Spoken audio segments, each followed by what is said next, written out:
What's poppin' YouTube? Welcome back to the channel and to part 2 of proof that Vasto Lorde Ichigo is casually a planet buster. I'm assuming you clicked on this video because you've already seen part 1, so draw on your horn of salvation and let's get straight to the point. For any whom have any contention with the power gaps I stated between the top 10 of Rankar, I'll reiterate that even when using only a 10 times multiplier between each Espada base to resurrection, it still makes absolutely no logical, narrative, and or thematic sense, and almost immediately falls apart under scrutiny according to the blatant character motivations stated and or illustrated by Kubo and the multiple in-universe sources. Even if your argument was that the top 3 Espada do not fall under this rule because Shunsui couldn't tell which one of the 3 was stronger. 1. Neither of the top 3 Espada were fighting seriously at the time the statement was made. 2. Kyoraku is very literally hundreds of years ahead of Bankai Toshiro in power. 3. Bankai Toshiro still needed the help of a hollified captain level Shinigami just to simply stalemate Harubel. 4. Shaolin Soifon would be a gender-bent He-Man villain right the fuck now if not for the Kido Kami. 5. Why though? Why did Kubo weave in every other Rankar resurrection, full release, Hollowfication, etc. in orders of magnitude just to stop here, not to mention the blatant logic and the scale applying to every other member of the Espada? Why? 6. Not to be confused with Grimjaw the Goat, base Ulquiorra would still be 100,000 times more powerful than Aranjero either way. Apropos, Ulquiorra in Segunda Etapa, arguably only 10 times stronger than his first release, which is inarguably 10 times stronger than his base, had his Serra Oscarus, which has a 10 times multiplier, negated by Vasto Lorde Ichigo's standard Serra, which means at bare minimum, Vasto Lorde Ichigo had to be 10 times stronger than Segunda Etapa Ulquiorra, with at best less than half of his overall strength. Even more daunting than that, after having his Serra Oscarus negated twice by Ichigo, he pulled out a Lanza which was so powerful he didn't want to fire one at close range, having fired several Serra Oscarus at point blank range, mind you. Don't move. Stay right where you are. If possible, I prefer not to unleash this at close range. I think you know where I'm going with this. Logically, narratively, thematically speaking, and demonstratively, the Lanza is 100 to 1,000 times more powerful than the Serra Oscarus. No? Consider then that the Lanza was thrown at least 2,000 times the distance of Las Noches. Ulquiorra's Lanza is confirmed to travel at light speed and took at least 5 full seconds to make impact with the sands, i.e. at bare minimum it traveled 1.5 million kilometers, and still managed a mushroom cloud that dwarfed the fortress in height, as well as a sand and pyroclasm, the impact of which was heavily reduced by the infinite sands, still managing to wash up and recede over Las Noches like a tide, from several states if not entire continental distances away. And Ulquiorra spammed them like they were nothing. He used 4 of them in the same fight and even produced one whilst near death. The point that I'm trying to illustrate is that a single one of those was a greater display of destructive power than either of the 4 higher ranked Espada ever exhibited in the series, one of which was on his deathbed. It would not be hyperbole to say that Segunda Etapa Ulquiorra's maximum area of destructive power is the result of at least a 1,000 times multiplier, i.e. equal to or superior to a bloodlusted Coyote Stark resurrection. And Ichigo nulled his Relampago barehanded without taking any damage at all, which, according to Newton's third law, means Vasto Lorde Ichigo must be equally able to output at least that much destructive force in turn. However, as I'll continually demonstrate, as well as the cheek clapping Ichigo served, he was logically, narratively, and thematically at least 100 to 1,000 times more powerful than Segunda Etapa Ulquiorra's maximum area of destructive power, whilst heavily fatigued, mind you.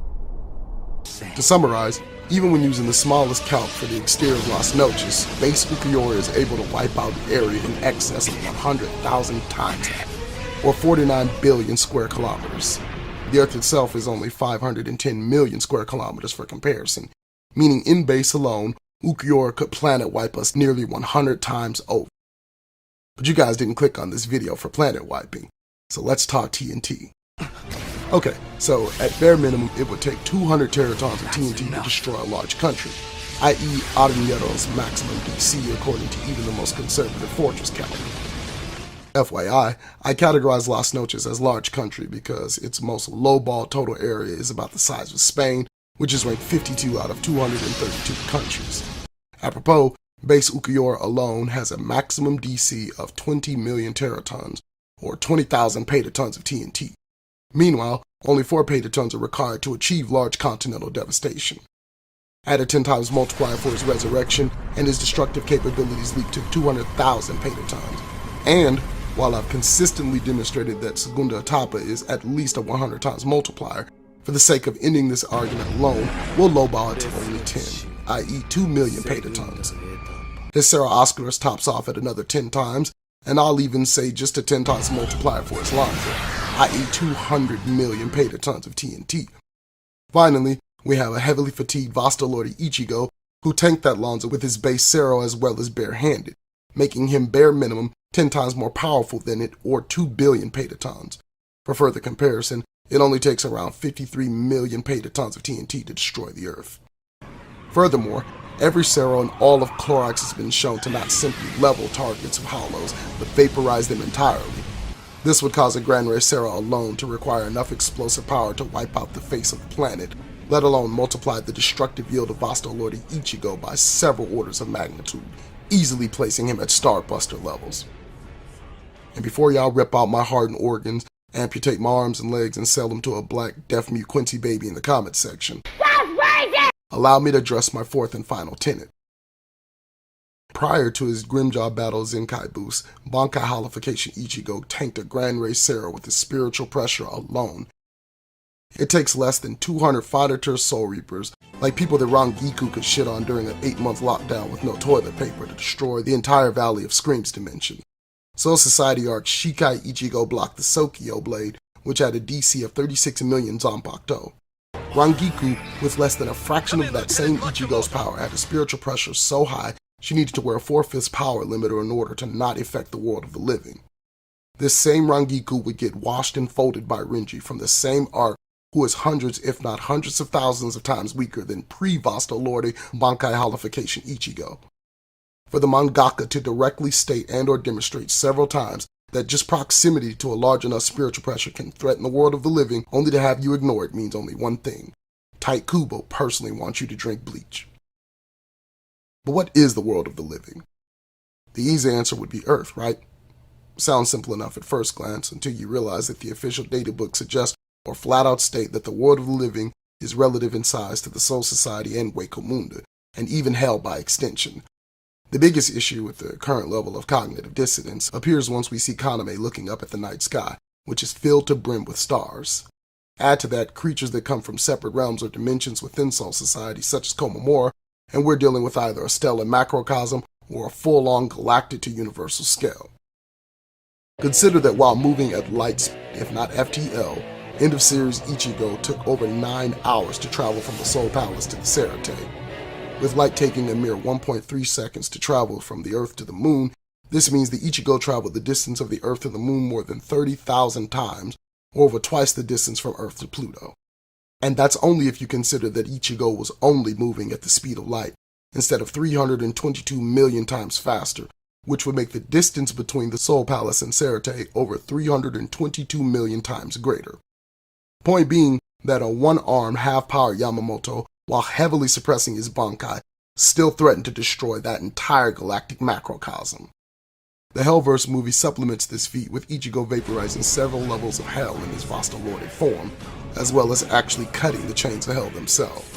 Yamamoto, who wielded the most powerful Zanpakuto ever, couldn't cut those chains, as evidenced by him saying it shouldn't have been possible for Ichigo to have done it. Add to that the trillions of souls within his Bankai, and the 108 billion souls from Earth's history, and hell would have to be at least as big as Soul Society to accommodate all of its dead as well as our own, let alone the future souls from all of them. The final smoking gun, however, comes from the Mass Data Book, where it describes the sand of Hueco Mundo as endless. On the one hand, you're welcome to take that as hyperbole, insinuating that it is only equally as big as the other lowball solar system-sized realms, i.e. 1,500 stars bare minimum. Or you can take it, all the canonical evidence I've submitted, and mook it as a sign that Soul Society, Hell, the Valley of Screams, and Hueco Mundo are all relative to the living universe. Either way, Vasto Lorde Ichigo is casually a planet buster. Anyways, man, thanks for checking out another video. I fucks with you. Then we'll fox with each other. Hit that like button, subscribe, and click that notification bell so we can discuss big facts and who's big mad or butthurt in the comments for the first hour. Oh yeah, and don't forget to hit that dislike button if you a bitch.